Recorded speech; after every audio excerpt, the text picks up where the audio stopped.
रुद्र संहिता चतुर्थ कुमारखंड अध्याय 1 से 8 तक। देवताओं द्वारा स्कंद का शिव पार्वती के पास लाया जाना, उनका लाड प्यार, देवों के मांगने पर शिवजी का उन्हें तारक वध के लिए स्वामी कार्तिक को देना, कुमार की अध्यक्षता में देव सेना का प्रस्थान, महिसागर संगम पर तारकासुर का आना और दोनों सेनाओं में मुठभेड़, वीरभद्र का तारक के साथ घोर संग्राम, पुनः श्री हरि और तारक में भयानक युद्ध। वंदना करने से जिनका मन प्रसन्न हो जाता है, जिन्हें प्रेम अत्यंत प्यारा है, जो प्रेम प्रदान करने वाले, पूर्णानंद में भक्तों की अभिलाषा पूर्ण करने वाले, संपूर्ण ऐश्वर्यों के एकमात्र आवास स्थान और कल्याण स्वरूप है, सत्य जिनका श्री विग्रह है, जो सत्य में है, जिनका ऐश्वर्य त्रिकाल बाधित है, जो सत्य प्रिय एवं सत्य प्रदाता है, ब्रह्मा और विष्णु जिनकी स्तुति करते हैं, स्वेच्छा अनुसार शरीर धारण करने वाले उन भगवान शंकर की मैं वंदना करता हूँ।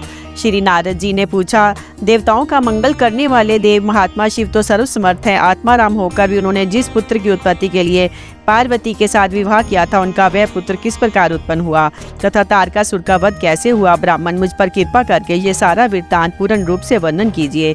इसके उत्तर में ब्रह्मा जी ने कथा प्रसंग सुनाकर कुमार के गंगा से उत्पन्न होने तथा कृतिका आदि 6 स्त्रियों के द्वारा उनके पाले जाने और 6 की संतुष्टि के लिए उनके 6 मुख धारण करने और कृतिकाओं के द्वारा पाले जाने के कारण उनका कार्तिकेय नाम होने की बात कही। तदंतर उनके शंकर गिरिजा की सेवा में लाए जाने की कथा सुनाई। फिर ब्रह्मा जी ने कहा, भगवान शंकर ने कुमार को गोद में बिठाकर अत्यंत स्नेह किया। देवताओं ने उन्हें नाना प्रकार के पदार्थ, विद्याएं, शक्ति और अस्त्र शस्त्र आदि प्रदान किए। पार्वती के हृदय में प्रेम समाता नहीं था। उन्होंने हर्षपूर्वक मुस्कुराकर कुमार को परमोत्तम ऐश्वर्य प्रदान किया, साथ ही चिरंजीवी भी बना दिया। लक्ष्मी ने दिव्य संपत्ति तथा एक विशाल एवं मनोहर हार अर्पित किया। सवित्री ने प्रसन्न होकर सारी सिद्ध विद्याएं प्रदान की। मुनि श्रेष्ठ, इस प्रकार वहाँ महोत्सव मनाया गया। सभी के मन प्रसन्न थे, विशेषतः शिव और पार्वती के आनंद का पार नहीं था। इसी बीच देवताओं ने भगवान शंकर से कहा, प्रभु, ये तारकासुर कुमार के हाथों ही मारा जाने वाला है, इसलिए ही ये उत्तम चरित्र घटित हुआ है। अतः हम लोगों के सुखार्थ उसका काम तमाम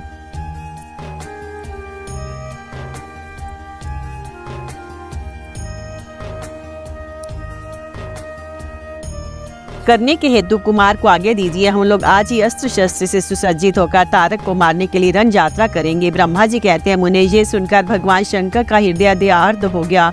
उन्होंने उनकी प्रार्थना स्वीकार करके उसी समय तारक का वध करने के लिए अपने पुत्र कुमार को देवताओं को सौंप दिया। फिर तो शिव जी की आज्ञा मिल जाने पर ब्रह्मा, विष्णु आदि सभी देवता एकत्र होकर गुहे को आगे करके तुरंत ही उस पर्वत से चल दिए। उस समय श्री हरि आदि देवताओं के मन में पूर्ण विश्वास था।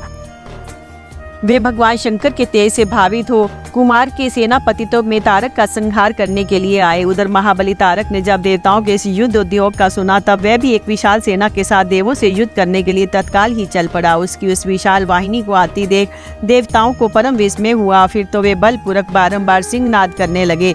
उस समय तुरंत ही भगवान शंकर की प्रेरणा से विष्णु आदि संपूर्ण देवताओं के प्रति आकाशवाणी हुई। आकाशवाणी ने कहा, देवगण, तुम लोग जो कुमार के अधिनायक तब उसमें युद्ध करने के लिए उद्यत हुए हो, उसमें तुम संग्राम में दैत्यों को जीतकर विजयी होवोगे। ब्रह्मा जी कहते हैं, मुने, उस आकाशवाणी को सुनकर सभी देवताओं का उत्साह बढ़ गया, उनका भय जाता रहा और वे वीरोचित गर्जना करने लगे। उनकी युद्ध कामना बलवती हो उठी। वे सबके सब कुमार को अग्रणी बनाकर बड़ी उतावली के साथ महिसागर संग्राम को गए। उधर बहुसंख्यक असुरों से घिरा हुआ वह तारक भी बहुत बड़ी सेना के साथ शीघ्र ही वहां आ धमका। यहाँ वे सभी देवता खड़े थे। उस असुर के आगमन काल में परलेकालीन मेघों के समान गर्जना करने वाली रणभेरियां तथा अन्य कर्कश शब्द करने वाले रणवाद्य बज रहे थे। उस समय तारकासुर के साथ आने वाले दैत्य ताल ठोंकते हुए गर्जना कर रहे थे। उनके पदाघात से पृथ्वी कांप उठती थी। उस अत्यंत भयंकर कोलाहल को सुनकर भी सभी देवता निर्भय ही बने रहे। वे एक साथ मिलकर तारकासुर से लोहा लेने के लिए डट कर खड़े हो गए। उस समय देवराज इंद्र कुमार को गजराज पर बैठाकर सबसे आगे खड़े हुए वे लोकपालों से घिरे हुए थे। उनके साथ देवताओं की महती सेना थी। तत्पश्चात कुमार ने उस गजराज को तो महेंद्र को ही दे दिया और वे स्वयं एक ऐसे विमान पर आरूढ़ हुए जो परम आश्चर्यजनक तथा नाना प्रकार के रत्नों से सुशोभित था। उस समय उस विमान पर सवार होने से सर्वगुण संपन्न महायशस्वी शंकर पुत्र कुमार उत्कृष्ट शोभा से संयुक्त होकर सुशोभित हो रहे थे। उन पर पराक्रम परम प्रकाशमान चवर ढुलाए जा रहे थे। इसी बीच बलाभिमानी एवं महावीर देवता और दैत्य क्रोध से विहीन होकर परस्पर युद्ध करने लगे। उस समय देवताओं और दैत्यों में बड़ा घमासान युद्ध हुआ। क्षण भर में ही सारी रणभूमि रुंड-मुंडों से व्याप्त हो गई। तब महाबली तारकासुर बहुत बड़ी सेना के साथ देवताओं से युद्ध करने के लिए वेग पूर्वक आगे बढ़ा। उस रण दुर्मद तारक को युद्ध की कामना से आगे बढ़ते देखकर इंद्र आदि देवता तुरंत ही उसके सामने आए। फिर तो दोनों सेनाओं में महान कोलाहल होने लगा। तत्पश्चात देवों तथा असुरों का विनाश करने वाला ऐसा द्वंद्व युद्ध प्रारंभ हुआ जिसे देखकर वीर लोग हर्ष उत्फल हो गए और कुमारों कायरों के मन में भय समा गया। इसी समय वीरभद्र कुपित होकर महाबली प्रमथ गणों के साथ वीर भामानी तारक के समीप आ पहुंचे। वे बलवान गण नायक भगवान शिव के कोप से उत्पन्न हुए थे। अतः समस्त देवताओं का पीछे करके युद्ध की अभिलाषा से तारक के सम्मुख डट गए। उस समय परमथ गणों तथा सारे असुरों के मन में परमोल्लास था। अतः वे उस महासमर में परस्पर गुत्थम गुत्थ होकर जूझने लगे। तदंतर वीरभद्र से तारक का भयानक युद्ध हुआ।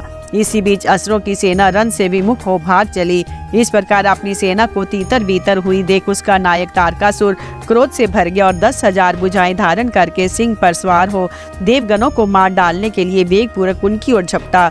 वे युद्ध के मुहाने पर देवों तथा परमथ गणों को मार मार कर गिराने लगे तथा परमथ गणों के नेता महाबली वीरभद्र उसके उस कर्म को देखकर उसका वध करने के लिए अत्यंत कुपित हो उठे। फिर तो उन्होंने भगवान शिव के चरण कमल का ध्यान करके एक ऐसा श्रेष्ठ त्रिशूल हाथ में लिया जिसके तेज से सारी दिशाएं और आकाश प्रकाशित हो उठे। इसी अवसर पर महान कौतुक प्रदर्शन करने वाले स्वामी कार्तिक ने तुरंत ही वीर बाहु द्वारा कहलाकर उस युद्ध को रोक दिया। तब स्वामी की आज्ञा से वीरभद्र उस युद्ध से हट गए। वह देखकर असुर सेनापति महावीर तारक कुपित हो उठा। वह युद्ध कुशल तथा नाना प्रकार के अस्त्रों का जानकार था। अतः देवताओं को ललकार ललकार कर उन पर बाणों की वृष्टि करने लगा। उस समय बलवानों में श्रेष्ठ असुर राय तारक ने ऐसा महान कर्म किया कि सारे देवता मिलकर भी उसका सामना न कर सके। उन भयभीत देवताओं को यूं पिटते हुए देख भगवान अच्युत को क्रोध हो आया। वे शीघ्र ही युद्ध करने के लिए तैयार हो गए। उन भगवान श्री हरि ने अपने आयुध सुदर्शन चक्र और शांग्र धनुष को लेकर युद्ध स्थल में महादैत्य तारक पर आक्रमण किया।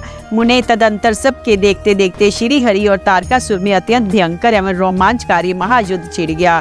इसी बीच अच्युत ने कुपित होकर महान सिंहनाद किया और धधकती हुई ज्वालाओं के से प्रकाश वाले अपने चक्र को उठाया। फिर तो श्री हरि ने उसी चक्र से दैत्य राज तारक पर प्रहार किया। उसकी चोट से अत्यंत व्यथित होकर वे असुर पृथ्वी पर गिर पड़ा, परंतु वे असुर नायक तारक अत्यंत बलवान था। अतः तुरंत ही उठकर उस दैत्य राज ने अपनी शक्ति से चक्र के टुकड़े टुकड़े कर दिए। मुने भगवान विष्णु और तारकासुर दोनों बलवान थे और दोनों में अगाध बल था। अतः युद्ध स्थल में वे परस्पर जूझने लगे। अध्याय 9 से 12। ब्रह्मा जी की आज्ञा से कुमार का युद्ध के लिए जाना, तारक के साथ उनका भीषण संग्राम और उनके द्वारा तारक का वध। तत्पश्चात देवों द्वारा कुमार का अभिनंदन और स्तवन। कुम्हार का उन्हें वरदान देकर कैलाश पर जा शिव पार्वती के पास निवास करना। तब ब्रह्मा जी ने कहा, शंकर सुवन स्वामी कार्तिक, तुम तो देवादि देव हो। पार्वती सुत विष्णु और तारकासुर का ये व्यर्थ युद्ध शोभा नहीं दे रहा, क्योंकि विष्णु के हाथों इस तारक की मृत्यु नहीं होगी। ये मुझसे वरदान पाकर अत्यंत बलवान हो गया है। ये मैं बिल्कुल सत्य बात कह रहा हूँ। पार्वती नंदन, तुम्हारे अतिरिक्त इस पापी को मारने वाला दूसरा कोई नहीं ही है। इसलिए महाप्रभु, तुम्हें मेरे कथनानुसार ही करना चाहिए। पर तुम शीघ्र उस दैत्य का वध करने के लिए तैयार हो जाओ, क्योंकि पार्वती पुत्र तारक का संहार करने के निमित्त ही तुम शंकर से उत्पन्न हुए हो। ब्रह्मा जी कहते हैं, मुने, यो मेरा कथन सुनकर शंकर नंदन कुमार कार्तिकेय ठट्ठा कर हंस पड़े और प्रसन्नता पूर्वक बोले, तथास्तु, ऐसा ही होगा। तब महान ऐश्वर्यशाली शंकर सुवन कुमार तारकासुर के वध का निश्चय करके विमान से उतर पड़े और पैदल हो गए। जिस समय महाबली शिव पुत्र कुमार अपनी अत्यंत चमकीली शक्ति को, जो लपटों से दमकती हुई एक बड़ी उल्का सी जान पड़ती थी, हाथ में लेकर पैदल ही दौड़ रहे थे, उस समय उनकी अद्भुत शोभा हो रही थी। उनके मन में तनिक भी व्याकुलता नहीं थी। वे परम प्रचंड और अपर में बलशाली थे। उन षण्मुख को अपनी ओर आते देख तारकासुर श्रेष्ठों से बोला, क्या शत्रुओं का संहार करने वाला कुमार यही है? मैं अकेला वीर इसके साथ युद्ध करूंगा और मैं ही समस्त वीरों पर मत गणों, लोकपालों तथा श्री हरि जिनके नायक है उन देवों को भी मार डालूंगा। तदंतर देवताओं का दुर्वचन कहकर वे असुर तारक भीषण युद्ध करने लगा। उस समय बड़ा विकट संग्राम हुआ। तब शत्रु वीरों का संहार करने वाले कुमार ने शिवजी के चरण कमलों का स्मरण करके तारक के वध का विचार किया। फिर तो महातेजस्वी एवं महाबली कुमार रोषावेश में आकर गर्जना करने लगे और बहुत बड़ी सेना के साथ युद्ध के लिए डट कर खड़े हो गए। उस समय समस्त देवताओं ने जय जयकार का शब्द किया और देव ऋषियों ने ईष्टवाणी द्वारा उनकी स्तुति की। तब तारक और कुमार का संग्राम प्रारंभ हुआ, जो अत्यंत दुस्सह, महान, भयंकर और संपूर्ण प्राणियों को भयभीत करने वाला था। कुमार और तारक दोनों ही शक्ति युद्ध में परम प्रवीण थे, अतः अत्यंत रोषावेश में वे परस्पर एक दूसरे पर प्रहार करने लगे। परम पराक्रमी वे दोनों नाना प्रकार के पैंतरे बदलते हुए गर्जना कर रहे थे और अनेक प्रकार से दांव पेच से एक दूसरे पर आघात कर रहे थे। उस समय देवता, गंधर्व और किन्नर सभी चुपचाप खड़े होकर वह दृश्य देखते रहे। उन्हें परम विस्मय हुआ, यहाँ तक कि वायु का चलना बंद हो गया, सूर्य की प्रभा फीकी पड़ गई और पर्वत एवं वन कानों से सारी पृथ्वी कांप उठी। इसी अवसर पर हिमालय आदि पर्वत स्नेह अभिभूत होकर कुमार की रक्षा के लिए वहां आए। तब उन सभी पर्वतों को भयभीत देखकर शंकर एवं गिरिजा के पुत्र कुमार उन्हें सांत्वना देते हुए बोले। कुमार ने कहा, महाभाग पर्वतों, तुम लोग खेद मत करो, तुम्हें किसी प्रकार की चिंता नहीं करनी चाहिए। मैं आज तुम सब लोगों की आंखों के सामने ही इस पापी का काम तमाम करूंगा। जो उन पर्वतों तथा देवगणों को ढांढस बंधाकर कुमार ने गिरजा और शंभु को प्रणाम किया तथा अपनी कांतिमती शक्ति को हाथ में लिया। शंभु पुत्र कुमार महाबली तथा महान ऐश्वर्यशाली तो थे ही, जब उन्होंने तारक का वध करने की इच्छा से शक्ति हाथ में ली, उस समय उनकी अद्भुत शोभा हुई। तदंतर शंकर जी के तेज से संपन्न कुमार ने उस शक्ति से तारकासुर पर, जो समस्त लोगों को कष्ट देने वाला था, प्रहार किया। उस शक्ति के आघात से तारकासुर के सभी अंग छिन्न भिन्न हो गए और संपूर्ण असुरगणों का अधिपति वह महावीर सहसा धाराशायी हो गया। मुने सबके देखते देखते वही कुमार द्वारा मारे गए तारक के प्राण पखेरु उड़ गए। उस उत्कृष्ट वीर तारक को महासमर में प्राण रहित होकर गिरा हुआ देखकर वीरवर कुमार ने पुनः उस पर वार नहीं किया। उस महाबली दैत्य राय तारक के मारे जाने पर देवताओं ने बहुत से असुरों को मौत के घाट उतार दिया। उस युद्ध में कुछ असुरों ने भयभीत होकर हाथ जोड़ लिए, कुछ के शरीर छिन्न भिन्न हो गए और हजारों दैत्य मृत्यु के अतिथि बन गए। कुछ शरणार्थी दैत्य अंजलि बांधकर पाही पाही रक्षा कीजिए यों पुकारते हुए कुमार के शरणापन्न हो गए। कुछ मार डाले गए, कुछ मैदान छोड़कर भाग गए। सहस्त्रों दैत्य जीवन की आशा से भागकर पाताल में घुस गए। उन सबकी आशाएं भग्न हो गई थी और पर दीनता छाई हुई थी। मुनीश्वर, इस प्रकार वह सारी दैत्य सेना विनष्ट हो गई। देवगणों के भय से कोई भी वहां ठहर ना सका। उस दुरात्मा तारक के मारे जाने पर सभी लोग निष्कंटक हो गए और इंद्र आदि सभी देवता आनंद मगन हो गए। यों कुमार को विजयी देखकर एक साथ ही संपूर्ण देवताओं तथा त्रिलोकी के समस्त प्राणियों को महान आनंद प्राप्त हुआ। उस समय भगवान शंकर भी कार्तिकेय की विजय का समाचार पाकर प्रसन्नता से भर गए और पार्वती जी के साथ गणों से घिरे हुए वहां पधारे। तब जिनके हृदय में स्नेह समाता नहीं था, वे पार्वती जी परम प्रेम पूर्वक सूर्य के समान तेजस्वी अपने पुत्र कुमार को अपनी गोद में लेकर लाड प्यार करने लगी। उसी अवसर पर अपने पुत्रों से घिरे हुए हिमालय ने बंधु बांधवों तथा अनुयायियों के साथ आकर शंभु, पार्वती और गुहा का स्तवन किया। तत्पश्चात संपूर्ण देवगण, मुनि, सिद्ध और चारणों ने शिव नंदन कुमार शंभु और परम प्रसन्न हुई पार्वती की स्तुति की। उस समय उपदेवों ने बहुत बड़ी पुष्प वर्षा की। सभी प्रकार के बाजे बजने लगे। विशेष रूप से जयकार और नमस्कार के शब्द बारंबार उच्च स्वर से गूंजने लगे। उस समय वहां एक महान विजय उत्सव मनाया गया, जिसमें कीर्तन की विशेषता थी और वह स्थान गाने बजाने के शब्द तथा अधिकाधिक ब्रह्म घोष से व्याप्त था। मुने समस्त देवगणों ने प्रसन्नता पूर्वक गा बजाकर तथा हाथ जोड़कर भगवान जगन्नाथ की स्तुति की। तत्पश्चात सबसे प्रशंसित तथा अपने गणों से घिरे हुए भगवान रुद्र जगजननी भवानी के साथ अपने निवास स्थान कैलाश पर्वत को चले गए। इधर तारक को मारा गया देखकर सभी देवताओं तथा अन्य समस्त प्राणियों के चेहरे पर हंसी खेलने लगी। वे भक्ति पूर्वक शंकर सुवन कुमार की स्तुति करने लगे। देव, तुम दानव श्रेष्ठ तारक को हनन करने वाले हो, तुम्हें नमस्कार है। शंकर नंदन, तुम बानासुर के प्राणों का अपहरण करने वाले तथा प्रलंबासुर के विनाशक हो, तुम्हारा स्वरूप परम पवित्र है, तुम्हें हमारा अभिवादन है। ब्रह्मा जी कहते हैं, मुने, जब विष्णु आदि देवताओं ने इस प्रकार कुमार का स्तवन किया तब उन प्रभु ने सभी देवों को क्रमशः नया नया वर प्रदान किया। तत्पश्चात पर्वतों की स्तुति करते देखकर वे शंकर तन्ने परम प्रसन्न हुए। उन्हें वर देते हुए बोले, सकंद ने कहा, भूधरो, तुम सभी पर्वत तपस्वियों द्वारा पूजनीय तथा कर्मठ और ज्ञानियों के लिए सेवनीय होवोगे। ये जो मेरे मातामय नाना पर्वत शेष हिमवान है, ये महाभाग आज से तपस्वियों के लिए फलदाता होंगे। तब देवता बोले, कुमार, यूं असुराय तारक को मारकर तथा देवों को वर प्रदान करके तुमने हम सबको तथा चराचर जगत को सुखी कर दिया। अब तुम्हें परम प्रसन्नता पूर्वक अपने माता पिता पार्वती और शंकर का दर्शन करने के लिए शिव के निवास भूत कैलाश पर चलना चाहिए। ब्रह्मा जी कहते हैं, मुने, तदंतर सब देवताओं के साथ विमान पर चढ़कर कुमार स्कंद शिव जी के समीप कैलाश पहुंच गए। उस समय शिव शिवा ने बड़ा आनंद मनाया। देवताओं ने शिव जी की स्तुति की। शिव जी ने उन्हें वरदान तथा अभेदान देकर विदा किया। मुने, उस अवसर पर देवताओं को परम आनंद प्राप्त हुआ। वे शिव, पार्वती तथा शंकर नंदन कुमार के रमणीय यश का बखान करते हुए अपने अपने लोक को चले गए। इधर परमेश्वर शिव भी शिवा, कुमार तथा गणों के साथ आनंद पूर्वक उस पर्वत पर निवास करने लगे। मुने, इस प्रकार जो शिव भक्ति से ओतप्रोत सुखदायक एवं दिव्य है, कुमार का वह सारा चरित्र मैंने तुमसे वर्णन कर दिया। अब और क्या सुनना चाहते हो? अध्याय 13 से 18। शिवा का अपनी मैल से गणेश को उत्पन्न करके द्वारपाल पद पर नियुक्त करना। गणेश द्वारा शिवजी के रोके जाने पर उनका शिव गणों के साथ भयंकर संग्राम। शिवजी द्वारा गणेश का शिर छेदन। कुपित हुई शिवा का शक्तियों को उत्पन्न करना और उनके द्वारा प्रलय मचाया जाना।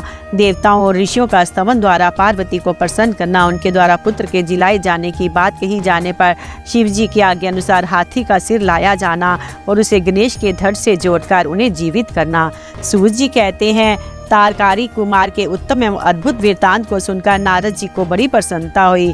उन्होंने पुनः प्रेम पूर्वक ब्रह्मा जी से पूछा। नारद जी बोले, देव, आप तो शिव संबंधी ज्ञान के अथाह सागर हैं। प्रजानाथ, मैंने स्वामी कार्तिक के सद वृत्तांत को, जो अमृत से भी उत्तम है, सुन लिया। अब गणेश का उत्तम चरित्र सुनना चाहता हूँ। आप उनका जन्म वृत्तांत तथा दिव्य चरित्र, जो संपूर्ण मंगलों के लिए भी मंगल स्वरूप है, वर्णन कीजिए।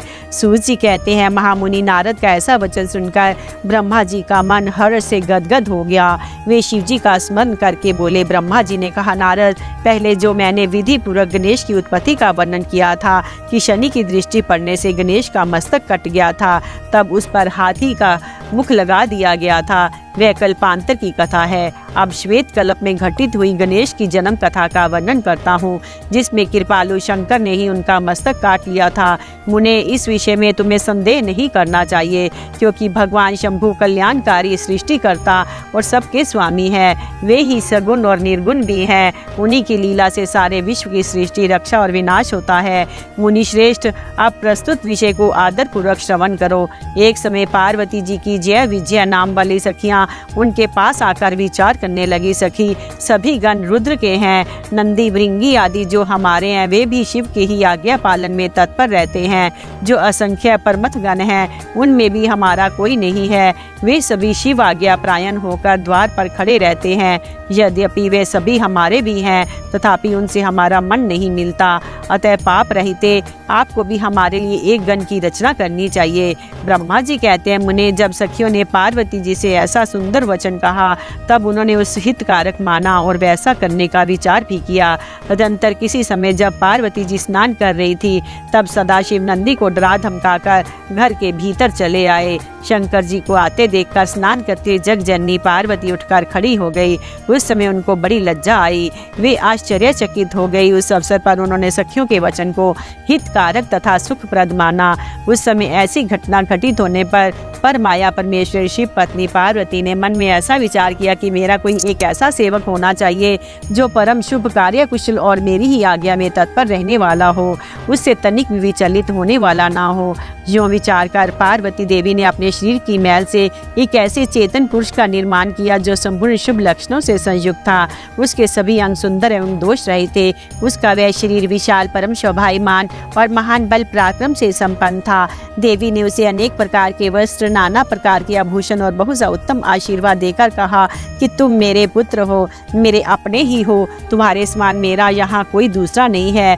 पार्वती के ऐसा कहने पर वह पुरुष उन्हें नमस्कार करके बोला, गणेश ने कहा, माँ आज आपको कौन सा कार्य आ पड़ा है, मैं आपके कथनानुसार उसे पूरा करूँगा। गणेश के यूँ पूछने पर पार्वती जी अपने पुत्र को उत्तर देती हुई बोली। शिवा ने कहा, तात तुम मेरे पुत्र हो, मेरे अपने हो, अतः तुम मेरी बात सुनो। आज से तुम मेरे द्वारपाल हो जाओ। सतपुत्र मेरी आज्ञा के बिना कोई भी हठ पूर्वक मेरे महल के भीतर प्रवेश ना करने पाए, चाहे वह कहीं से भी आए, कोई भी हो। बेटा, ये मैंने तुमसे बिल्कुल सत्य बात कही है।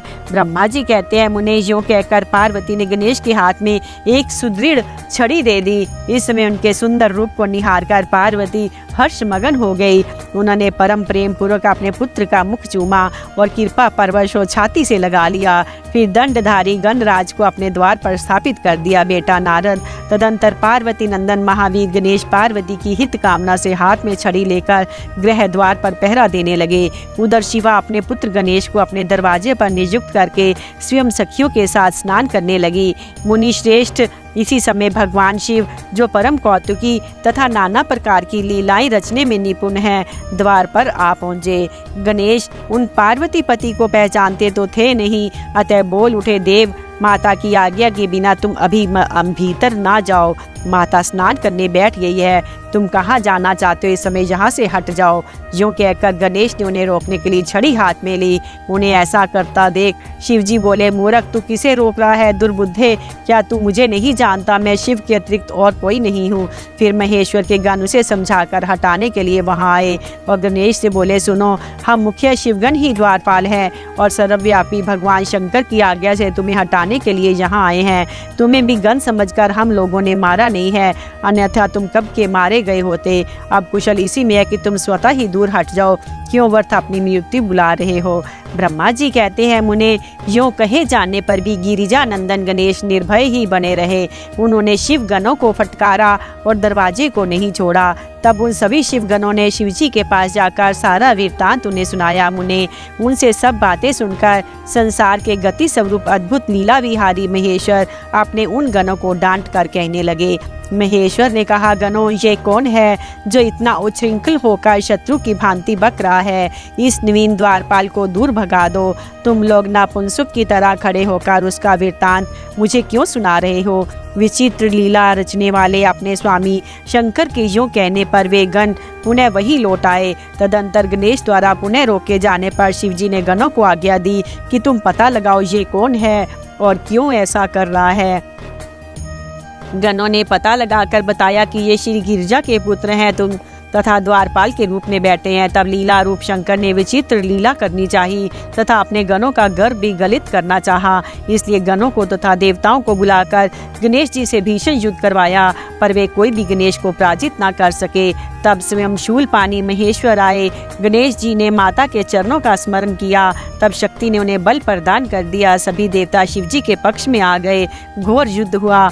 अंत तो गतवा स्वयं शूलपाणी महेश्वर ने आकर त्रिशूल से गणेश जी का सिर काट दिया। जब ये समाचार पार्वती जी को मिला तब वे क्रुद्ध होगी और बहुत सी शक्तियों को उत्पन्न करके उन्होंने बिना विचारे उन्हें प्रलय करने की आज्ञा दे दी। फिर तो शक्तियों के द्वारा प्रलय मचाई जाने लगी। उन शक्तियों को वह लेपमान तेज सभी दिशाओं को दग्ध सा किए डालता था। उसे देखकर वे सभी शिवगण भयभीत हो गए और भागकर दूर जा खड़े हुए। मुने इसी समय तुम दिव्य दर्शन नारद वहां आ पहुंचे। तुम्हारा वहां आने का अभिप्राय देवगणों को सुख पहुंचाना था। तब तुमने मुझसे देवताओं से शंकर को प्रणाम करके कहा कि इस विषय में सबको मिलाकर विचार करना चाहिए। तब वे सभी देवता तुझ महामना के साथ सलाह करने लगे कि इस दुख का शमन कैसे हो सकता है। फिर उन्होंने यही निश्चय किया कि जब तक गिरिजा देवी कृपा नहीं करेगी तब तक सुख नहीं प्राप्त हो सकेगा। अब इस विषय में और विचार करना व्यर्थ है। ऐसी धारणा करके तुम्हारे सहित सभी देवता और ऋषि भगवती शिवा के निकट गए और क्रोध की शांति के लिए उन्हें प्रसन्न करने लगे। उन्होंने प्रेम पूर्वक उन्हें प्रसन्न करते हुए अनेकों स्तोत्रों द्वारा उनकी स्तुति करके बारंबार उनके चरणों में अभिवादन किया। फिर देवगण की आज्ञा से ऋषि बोले।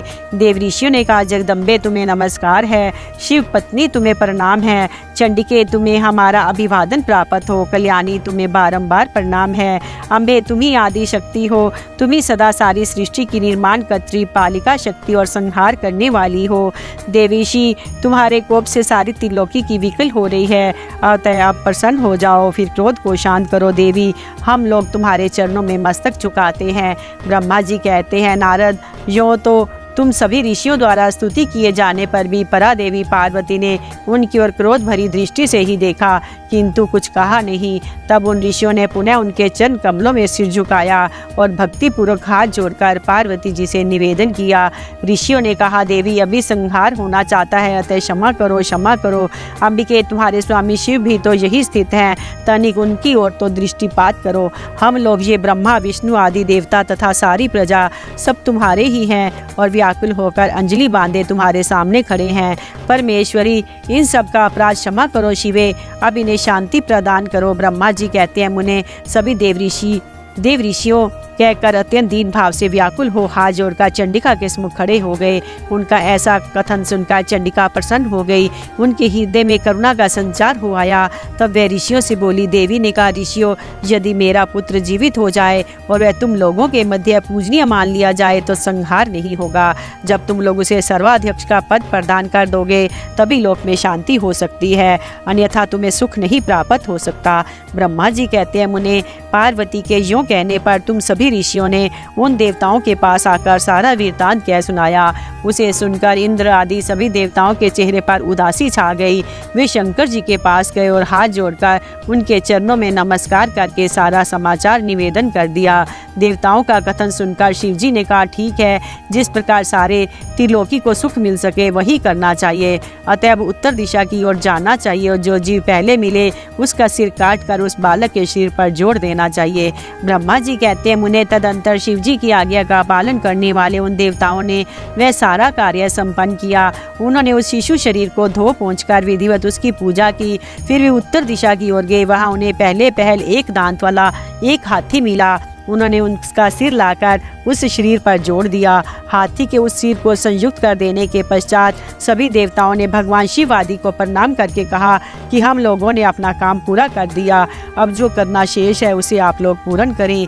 ब्रह्मा जी कहते हैं, तब शिव आज्ञा पालन संबंधी देवताओं की बात सुनकर सभी देवों और पार्षदों को महान आनंद हुआ। तत्पश्चात ब्रह्मा विष्णु आदि सभी देवता अपने स्वामी निर्गुण स्वरूप भगवान शंकर को प्रणाम करके बोले, स्वामीन आप महात्मा के जिस तेज से हम सभी उत्पन्न हुए हैं, आपका वही तेज वेद मंत्र के अभियोग से इस बालक में प्रवेश करे।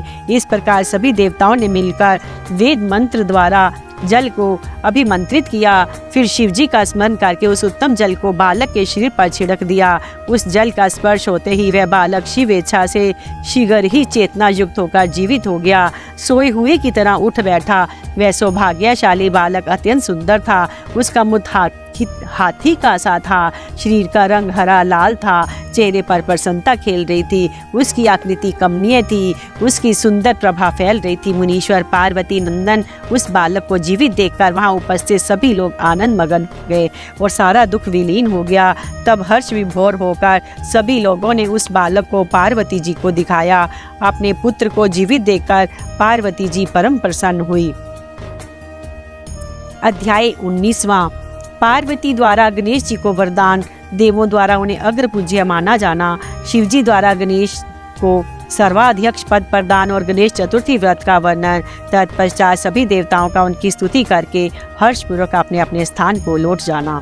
ब्रह्मा जी कहते हैं, मुने जब विकृत स्वरूप वाले गिरजा पुत्र गजानन व्यग्रता रहित होकर जीवित हो उठे, तब गण नायक देवों ने उनका अभिषेक किया। अपने पुत्र को देखकर पार्वती देवी आनंद मगन हो गई। उन्होंने हर्षातिरेक से उस बालक को दोनों हाथों से पकड़कर छाती से लगा लिया। फिर अंबिका ने प्रसन्न होकर अपने पुत्र गणेश को अनेक प्रकार के वस्त्र और आभूषण प्रदान किए। तदंतर सिद्धियों ने अनेक विधि विधान से उनका पूजन किया और माता ने अपने सर्व दुखारी हाथ से उनके अंगों का स्पर्श किया। इस प्रकार शिव पत्नी पार्वती देवी ने अपने पुत्र का सत्कार करके उसका मुख चूमा और प्रेम पूर्वक उसे वरदान देते हुए कहा, बेटा इस समय तुझे बड़ा कष्ट झेलना पड़ा है, किंतु अब तू कृतकृत्य हो गया है। तू धन्य है, अब से संपूर्ण देवताओं में तेरी अग्र पूजा होती रहेगी। तुझे कभी दुख का सामना नहीं करना पड़ेगा। चूंकि इस समय तेरे मुख पर सिंदूर दिख रहा है, इसलिए मनुष्य की सदा सिंदूर से तेरी पूजा करनी चाहिए। जो मनुष्य पुष्प, चंदन, सुंदर गंध, नैवेद्य, रमणीय आरती, तांबूल और दान से तथा परिक्रमा और नमस्कार करके विधि पूर्वक तेरी पूजा करेगा, उसे सारी सिद्धियां हस्तगत हो जाएंगी। उसके सभी प्रकार के विघ्न नष्ट हो जाएंगे, इसमें लेश मात्र भी संशय नहीं है। ब्रह्मा जी कहते हैं, मुने महेश्वरी देवी ने अपने पुत्र गणेश से यूं कहकर उसे नाना प्रकार की वस्तुएं प्रदान करके पुनः उसका अभिनंदन किया। विप्र तब गिरिजा का कृपा से उसी क्षण देवताओं और शिव गणों का मन विशेष रूप से शांत हो गया।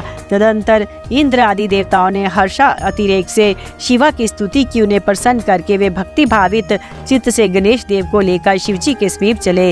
वहां पहुंचकर उन्होंने त्रिलोकी की कल्याण कामना से भवानी के उस बालक को शिवजी की गोद में बैठा दिया। तब शिवजी भी उस बालक के मस्तक पर अपना कर कमल फेरते हुए देवताओं से बोले, ये मेरा दूसरा पुत्र है। तत्पश्चात गणेश ने भी उठकर शिवजी के चरणों में अभिवादन किया।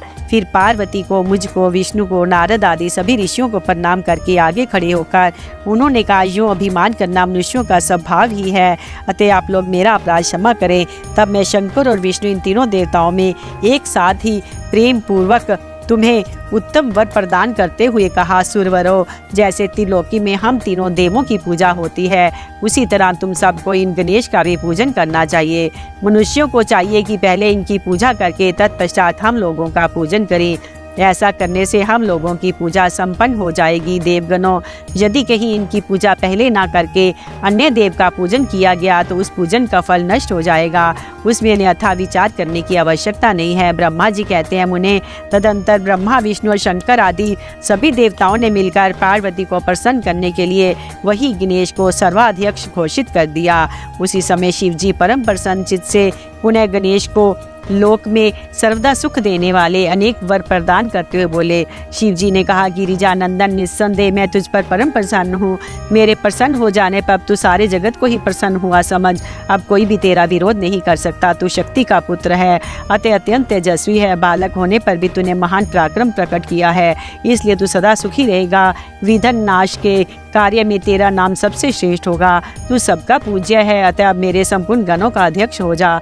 इतना कहने के पश्चात महात्मा शंकर अत्यंत प्रसन्नता के कारण गणेश को पुनः वरदान देते हुए बोले, गणेश्वर, तू भाद्रपद मास के कृष्ण पक्षी चतुर्थी तिथि को चंद्रमा का शुभ उदय होने पर उत्पन्न हुआ है। जिस समय गिरिजा के सुंदर चित्त से तेरा रूप प्रकट हुआ, उस समय रात्रि का प्रथम पहर बीत रहा था, इसलिए उसी दिन से आरंभ करके उसी तिथि में तेरा उत्तम व्रत करना चाहिए। ये व्रत परम शोभन तथा संपूर्ण सिद्धियों का प्रदाता है। वर्ष के अंत में जब पुनः वही चतुर्थी आ जाए, तब तक मेरे कथनानुसार तेरे व्रत का पालन करना चाहिए। जिन्हें संसार में अनेकों प्रकार के अनुपम सुखों की कामना हो, उन्हें चतुर्थी के दिन भगवती पूर्वक विधि सहित तेरा पूजन करना चाहिए। जब मार्गशीर्ष मास के कृष्ण पक्षी चतुर्थी आए, तब उस दिन प्रातःकाल स्नान करके व्रत के लिए ब्राह्मणों से निवेदन करें। पूर्वोक्त विधि से उपवास करें। फिर धातु की, मूंगे की, श्वेत मदार की अथवा मिट्टी की मूर्ति बनाकर उसकी प्राण प्रतिष्ठा करें और भक्ति भाव से नाना प्रकार के दिव्य गंधों, चंदनों और पुष्पों से उसकी पूजा करें। पुनः रात्रि का प्रथम पहर बीत जाने पर स्नान करके दूर्वा दलों से पूजन करना चाहिए। ये दूर्वा जड़ रहित 12 अंगुल लंबी और 3 गांठों वाली होनी चाहिए। ऐसी 101 अथवा 21 दूर्वा से उस स्थापित प्रतिमा की पूजा करें। तत्पश्चात धूप दीप अनेक प्रकार के नैवेद्य, तांबूल, अर्घ्य और उत्तम उत्तम पदार्थों द्वारा गणेश की पूजा करें और स्तवन करके उसके आगे प्रणिपात करें। योग गणेश की पूजा करने के पश्चात बाल चंद्रमा का पूजन करें। तत्पश्चात हर्षपूर्वक ब्राह्मणों की पूजा करके उन्हें मिष्ठान का भोजन कराएं। उनके भोजन कर लेने के बाद स्वयं भी नमक रहित मिष्ठान का ही प्रसाद पाएं। फिर गणेश का स्मरण करके अपने सभी नियमों का विसर्जन कर दें। इस प्रकार करने से वह शुभ व्रत पूर्ण होता है। बेटा, यों व्रत करते करते जब वर्ष पूरा हो जाए, तब व्रती मनुष्य को चाहिए कि वह व्रत की पूर्ति के लिए व्रत उद्यापन का कार्य भी संपन्न करे। इससे मेरी आज्ञा अनुसार 12 ब्राह्मणों का भोजन कराना चाहिए। वर्ती को चाहिए कि वे एक कलश स्थापित करके उस पर तेरी मूर्ति की पूजा करे। तत्पश्चात वेद विधि के अनुसार वेदी का निर्माण करके उस पर अष्टदल कमल बनाए, फिर उसी पर धन की कंजूसी छोड़कर हवन करें। पुनः मूर्ति के सामने 2 स्त्रियों और 2 बालकों को बिठाकर विधि पूर्वक उनकी पूजा करें और सादर उन्हें भोजन कराएं। रात में जागरण करें, प्रातः काल पुनः पूजन करके पुनरागमन के लिए विसर्जन कर दे। बालकों से आशीर्वाद ग्रहण करें, स्वती स्वाचन कराएं और व्रत की पूर्ति के लिए पुष्पांजलि निवेदित करें। फिर नमस्कार करके नाना प्रकार के कार्यों की कल्पना करें। इस प्रकार जो इस व्रत को पूर्ण करता है उसे अभीष्ट फल की प्राप्ति होती है। गणेश जो श्रद्धा सहित अपनी शक्ति के अनुसार नित्य तेरी पूजा करेगा उसके सभी मनोरथ सफल हो जाएंगे।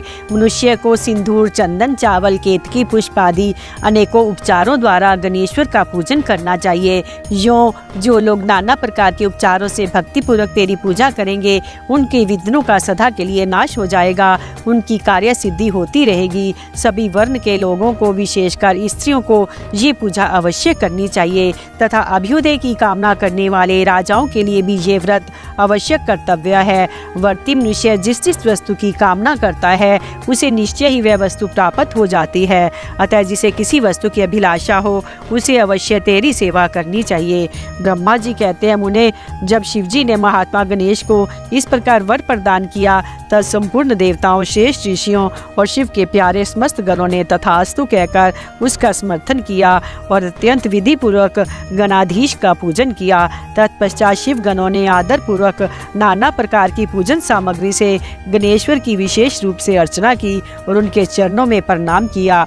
मुनीश्वर, उस समय गिरिजा देवी को जो आनंद प्राप्त हुआ उसका वर्णन मेरे चारों मुखों से भी नहीं हो सकता। तब फिर मैं उसे कैसे बताऊं। उस अवसर पर देवताओं की धुन दबियाँ बजने लगी, अप्रसाई नृत्य करने लगी, गंधर्व श्रेष्ठ गान करने लगे और पुष्पों की वर्षा होने लगी। इस प्रकार गणेश के गणाधीश पद पर प्रतिष्ठित होने पर वहाँ महान उत्सव मनाया गया। सारे जगत में शांति स्थापित हो गई, सारा दुख जाता रहा। नारद, शिव और पार्वती को तो विशेष आनंद प्राप्त हुआ और सर्वत्र अनेक प्रकार के सुखदायक मंगल होने लगे। तदंतर संपूर्ण देवगण और ऋषिगण जो वहाँ पधारे हुए थे वे सभी शिव की आज्ञा से अपने अपने स्थान को चले। उस समय वे शिवजी की स्तुति करके गणेश और पार्वती की बारंबार प्रशंसा कर रहे थे कि कैसा अद्भुत युद्ध हुआ। यों परस्पर वार्तालाप करते हुए चले जा रहे थे। इधर जब गिरिजा देवी को क्रोध शांत हो गया तब शिवजी जो भी स्वात्मा राम होते हुए भी सदा भक्तों का कार्य सिद्ध करने के लिए उदित रहते हैं, गिरजा के सन्निकट गए और लोगों की हित कामना से पूर्ववत नाना प्रकार के सुखदायक कार्य करने लगे। तब मैं, ब्रह्मा और विष्णु दोनों भक्ति पूर्वक शिव शिवा की सेवा करके शिव की आज्ञा ले अपने अपने धाम को लौट आए। जो मनुष्य जितेंद्रिय होकर इस परम मांगलिक आख्यान को श्रवण करता है वह संपूर्ण मंगलों का भागी होकर मंगल भवन हो जाता है। उसके श्रवण से पुत्रहीन को पुत्र की, निर्धन को धन की, भायार्थी को भार्या की, प्रजार्थी को प्रजा की, रोगी को आरोग्य की और अभागे को सौभाग्य की प्राप्ति होती है। जिस स्त्री का पुत्र और धन नष्ट हो गया हो, पति परदेश चला गया हो, उसे उसका पति मिल जाता है। जो शोक सागर में डूब रहा हो वह इसके श्रवण से निस्संदेह शोक रहित हो जाता है। ये गणेश चरित्र संबंधी ग्रंथ जिस घर में सदा वर्तमान रहता है वह मंगल संपन्न होता है। इसमें तनिक भी संशय की गुंजाइश नहीं है। जो यात्रा के अवसर पर अथवा किसी भी पुण्य पर्व पर इसे मन लगाकर सुनता है वह श्री गणेश जी की कृपा से संपूर्ण अभीष्ट फल प्राप्त कर लेता है।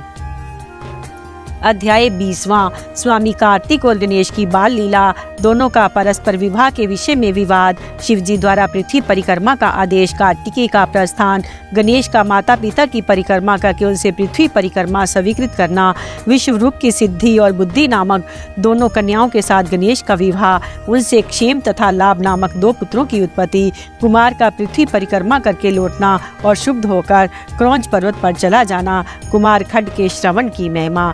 नारद जी ने पूछा, तात, मैंने गणेश के जन्म संबंधी अनुपम वृत्तांत तथा परम पराक्रम से विभूषित उनका दिव्य चरित्र भी सुन लिया। सुरेश्वर, इसके बाद कौन सी घटना घटी उसका वर्णन कीजिए, क्योंकि पिताजी शिव और पार्वती का उज्जवल यश महान आनंद प्रदान करने वाला है।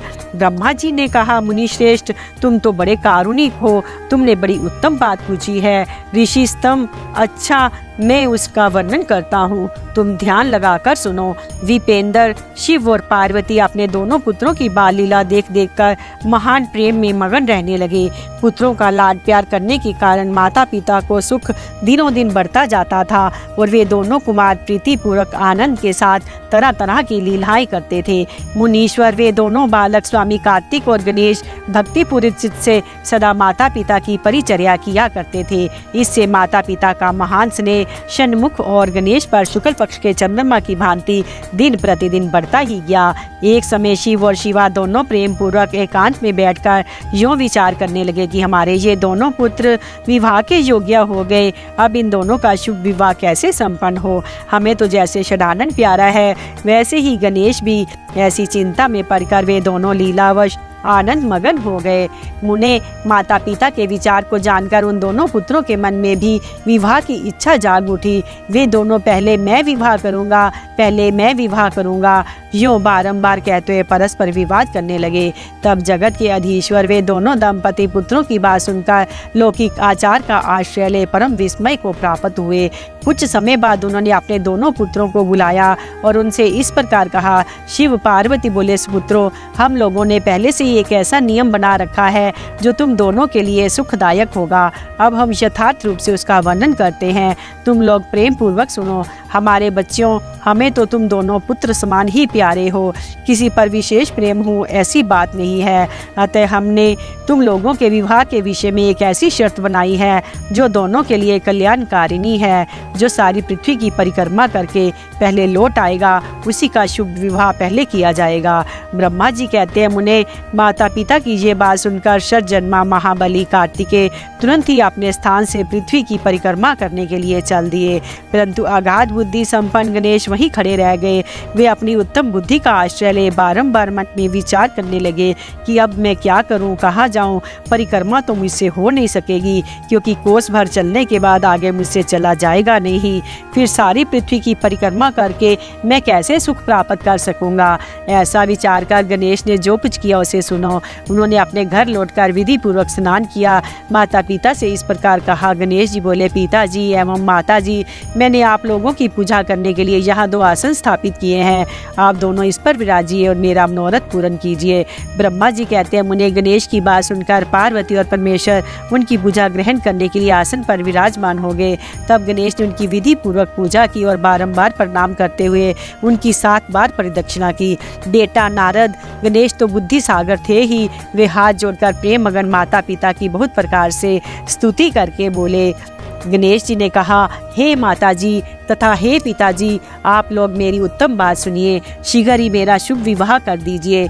ब्रह्मा जी कहते हैं, मुने, महात्मा गणेश का ऐसा वचन सुनकर वे दोनों माता पिता महाबुद्धिमान गणेश से बोले। शिवा ने कहा, बेटा, तू पहले कानों सहित इस सारी पृथ्वी की परिक्रमा तो करा। कुमार गया हुआ है, तू भी जा और उससे पहले लौटा, तब तेरा विवाह पहले कर दिया जाएगा। ब्रह्मा जी कहते हैं, मुने, नियम परायण गणेश माता पिता की ऐसी बात सुनकर कुपित हो तुरंत बोल उठे। गणेश जी ने कहा, हे माता जी तथा हे पिताजी, आप दोनों सर्वश्रेष्ठ धर्म रूप और महाबुद्धिमान हैं, अतः धर्म अनुसार मेरी बात सुनिए। मैंने 7 बार पृथ्वी की परिक्रमा की है, फिर आप लोग ऐसी बात क्यों कह रहे हैं। ब्रह्मा जी कहते हैं, मुने, शिव पार्वती तो बड़े लीलानंदी ही ठहरे। वे गणेश का कथन सुन लौकिक गति का आश्रय लेकर बोले। शिव पार्वती ने कहा, पुत्र, तूने समुद्र पर्यंत विस्तार वाली बड़े बड़े कानों से युक्त इस सप्तद्वीपवती विशाल पृथ्वी की परिक्रमा कब कर ली। ब्रह्मा जी कहते हैं, मुने, जब शिव पार्वती ने ऐसे कहा तब उसे सुनकर महान बुद्धि संपन्न गणेश बोले। गणेश जी ने कहा, माता जी एवं पिताजी, मैंने अपनी बुद्धि से आप दोनों शिव पार्वती की पूजा करके परिदक्षिणा कर ली है, अतः मेरी समुद्र पर्यंत पृथ्वी की परिक्रमा पूरी हो गई। धर्म के संग्रहभूत वेदों और शास्त्रों में जो ऐसे वचन मिलते हैं वे सत्य हैं अथवा असत्य है। वे वचन है कि जो पुत्र माता पिता की पूजा करके उनकी परिदक्षिणा करता है उसे पृथ्वी परिक्रमा जनित फल सुलभ हो जाता है। जो माता पिता को घर पर छोड़कर तीर्थ यात्रा के लिए जाता है वह माता पिता की हत्या से मिलने वाले पाप का भागी होता है, क्योंकि पुत्र के लिए माता पिता का चरण सरोज ही महान तीर्थ है। अन्य तीर्थ तो दूर जाने पर प्राप्त होते हैं, परंतु धर्म का साधन बुझ ये तीर्थ तो पास में ही सुलभ है। पुत्र के लिए माता पिता और स्त्री के लिए पति, ये दोनों सुंदर तीर्थ घर में ही वर्तमान है। ऐसा जो वेद शास्त्र निरंतर उद्घोषित करते रहते हैं उसे फिर आप लोग असत्य कर दीजिए। यदि वह असत्य हो जाएगा तो निस्संदेह वेद भी असत्य हो जाएगा। वेद द्वारा वर्णित आपका ये सब रूप भी झूठा समझा जाएगा। इसलिए या तो शीघ्र ही मेरा शुभ विवाह कर दीजिए अथवा यूँ कह दीजिए कि वेद शास्त्र झूठे हैं। आप दोनों धर्म रूप हैं, अतः भली भांति विचार करके इन दोनों में जो परमोत्तम प्रतीत हो उसे प्रयत्न पूर्वक करना चाहिए। ब्रह्मा जी कहते हैं, मुने, तब जो बुद्धिमानों में श्रेष्ठ उत्तम बुद्धि संपन्न तथा महान ज्ञानी हैं वे पार्वती नंदन गणेश इतना कहकर चुप हो गए। उधर वे दोनों पति पत्नी जगदीश्वर शिव पार्वती गणेश जी के वचन सुनकर परम विस्मित हुए। तदंतर वे यथार्थभाषी एवं अद्भुत बुद्धि वाले अपने पुत्र गणेश की प्रशंसा करते हुए बोली। शिव ने कहा, बेटा तुम हम आत्म बल से संपन्न है, इसी तुझ में निर्मल बुद्धि उत्पन्न हुई है। तूने जो बात कही है वह बिल्कुल सत्य है, अन्यथा नहीं है। दुख का अवसर आने पर जिसकी बुद्धि विशिष्ट हो जाती है उसका दुख उसी प्रकार विनिष्ट हो जाता है जैसे सूर्य के उदय होते ही अंधकार। जिसके पास बुद्धि है वही बलवान है, बुद्धिहीन के पास बल कहाँ। पुत्र, वेद शास्त्र और पुराणों में बालक के लिए धर्म पालन की जैसी बात कही गई है वह सब तूने पूरी कर ली। तूने जो बात की है वह दूसरा कौन कर सकता है। हमने तेरी वह बात मान ली, अब इसके विपरीत नहीं करेंगे। ब्रह्मा जी कहते हैं, नारद यूँ कहकर उन दोनों ने बुद्धि सागर गणेश को सांत्वना दी। फिर वे उनके विवाह के संबंध में उत्तम विचार करने लगे। इसी समय जब प्रसन्न बुद्धि वाले प्रजापति विश्वरूप को शिवजी के उद्योग का पता चला तब उस पर विचार करके उन्हें परम सुख प्राप्त हुआ। उन प्रजापति विश्वरूप के दिव्य रूप संपन्न एवं सर्वांग शोभना दो सुंदरी कन्याएं थी जिनका नाम सिद्धि और बुद्धि था। भगवान शंकर और गिरजा ने उन दोनों के साथ हर्षपूर्वक गणेश का विवाह संस्कार संपन्न कराया। उस विवाह के अवसर पर संपूर्ण देवता प्रसन्न होकर पधारे। उस समय शिव और पार्वती का जैसा मनोरथ था उसी के अनुसार विश्वकर्मा ने वह विवाह किया। उसे देखकर ऋषियों तथा देवताओं को परम हर्ष प्राप्त हुआ। मुने, गणेश को भी उन दोनों पत्नियों के मिलने से जो सुख प्राप्त हुआ उसका वर्णन नहीं किया जा सकता। कुछ काल के पश्चात महात्मा गणेश की उन दोनों पत्नियों से दो दिव्य पुत्र उत्पन्न हुए। उनमें गणेश पत्नी सिद्धि के गर्भ से क्षेम नामक पुत्र पैदा हुआ और बुद्धि के गर्भ से जिस परम सुंदर पुत्र ने जन्म लिया उसका नाम लाभ हुआ। इस प्रकार जब गणेश अचिंत्य सुख को भोग करते हुए निवास करने लगे तब दूसरे पुत्र स्वामी कार्तिक पृथ्वी की परिक्रमा करके लौटे। उस समय नारद जी ने आकर कुमार स्कंद को सब समाचार सुनाए। उन्हें सुनकर कुमार के मन में बड़ा क्षोभ हुआ और वे माता पिता शिव के द्वारा रोके जाने पर भी ना रुककर क्रौंच पर्वत की ओर चले गए। देव ऋषि उसी दिन से शिव पुत्र स्वामी कार्तिकेय का कुआरा अपना कुमारत्व प्रसिद्ध हो गया। उनका नाम त्रिलोकी में विख्यात हो गया। वह शुभदायक सर्व पापहारी पुण्य में उत्कृष्ट ब्रह्मचर्य की शक्ति प्रदान करने वाला है। कार्तिक की पूर्णिमा को सभी देवता ऋषि तीर्थ और मुनीश्वर सदा कुमार का दर्शन करने के लिए क्रौंच पर्वत पर जाते हैं। जो मनुष्य कार्तिकी पूर्णिमा के दिन कृतिका नक्षत्र का योग होने पर स्वामी कार्तिक का दर्शन करता है उसके संपूर्ण पाप नष्ट हो जाते हैं, जो उसे मनोवांछित फल की प्राप्ति होती है। इधर स्कंद का बिछोह हो जाने पर उमा को महान दुख हुआ। उन्होंने दीन भाव से अपने स्वामी शिवजी से कहा, प्रभु आप मुझे साथ लेकर वहां चलिए। तब प्रिया को सुख देने के निमित्त स्वयं भगवान शंकर अपने एक अंश से उस पर्वत पर गए और सुखदायक मल्लिका अर्जुन नामक ज्योतिर्लिंग के रूप में वहां प्रतिष्ठित हो गए। वे सत्पुरुषों की गति तथा अपने सभी भक्तों के मनोरथ पूर्ण करने वाले हैं। वे आज भी शिवा के सहित उस पर्वत पर विराजमान हैं। बेटा नारद, वे दोनों शिवा शिव भी पुत्र स्नेह से विहिल होकर प्रत्येक पर्व पर कुमार को देखने के लिए जाते हैं। अमावस्या के दिन वहां स्वयं शंभु पधारते हैं और पूर्णिमा के दिन पार्वती जी जाती हैं। मुनीश्वर, तुमने स्वामी कार्तिक और गणेश का जो जो वृत्तांत मुझसे पूछा था वह सब मैंने तुम्हें कह सुनाया। इसे सुनकर बुद्धिमान मनुष्य समस्त पापों से मुक्त हो जाता है, उसकी सभी शुभ कामनाएं पूर्ण हो जाती हैं। जो मनुष्य इस चरित्र को पढ़ता अथवा पढ़ाता है एवं सुनता अथवा सुनाता है निस्संदेह उसके सभी मनोरथ सफल हो जाते हैं। ये अनुपम आख्यान पापनाशक, कीर्तिप्रद, सुखवर्धक, आयु बढ़ाने वाला, स्वर्ग की प्राप्ति कराने वाला, पुत्र पौत्र की वृद्धि करने वाला, मोक्षप्रद, शिवजी के उत्तम ज्ञान का प्रदाता, शिव पार्वती में प्रेम उत्पन्न करने वाला, शिव भक्ति वर्धक है। ये कल्याणकारक शिवजी के अद्वैत ज्ञान का दाता और सदा शिव में है। अतः मोक्षकामी एवं निष्काम भक्तों को सदा इसका श्रवण करना चाहिए। रुद्र संहिता का कुमारखंड संपूर्ण।